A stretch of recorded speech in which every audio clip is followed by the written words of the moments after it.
T'es-tu déjà demandé comment on fait pour savoir si une certaine espèce est menacée ou en voie d'extinction? Une des meilleures façons de recueillir des données, c'est tout simplement l'observation. Nous allons nous concentrer sur le relevé pélagique pour la première journée, en observant les oiseaux de mer et en prenant note de quels mammifères marins, quelles baleines et même peut-être quelles tortues marines feront surface autour de nous.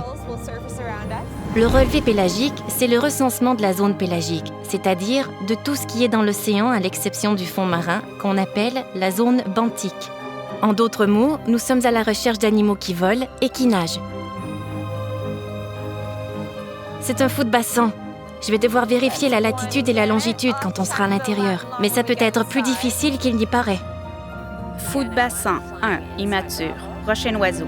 Holly Hogan est une observatrice d'oiseaux pour le Service canadien de la faune. Je suis en train de faire un type de relevé très spécifique d'oiseaux de mer dans lequel j'observe uniquement droit devant le navire. D'accord. Et jusqu'à 90 degrés. À mesure que j'identifie chaque oiseau, que je les compte, que je détermine l'espèce et son âge, toutes les informations que je peux déduire, goéland marin, 1, volant à l'extérieur écho, elles sont ensuite dictées dans un fichier de données pour qu'à mesure que je les nomme, toutes les données recueillies se transforment directement en chiffrier électronique. Ça m'impressionne que tu es capable de les reconnaître. Eh bien, je suis contente que ça t'impressionne. C'est un échantillon de petite taille, mais après plusieurs années d'observation, les scientifiques peuvent établir des informations de base sur la population.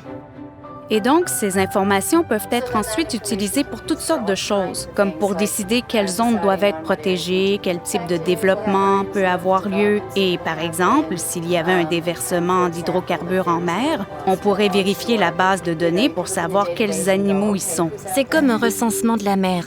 Ça nous aide à mieux comprendre cet habitat, qui est d'ailleurs plein de vie grâce au phénomène qu'on appelle une remontée d'eau. En descendant le détroit de Belle-Île, le courant du Labrador, une eau très froide et fortement oxygénée, se mélange avec les eaux en provenance du Saint-Laurent. Quand ces eaux se rencontrent, ça déclenche un brassage qui remonte les nutriments du fond vers la surface.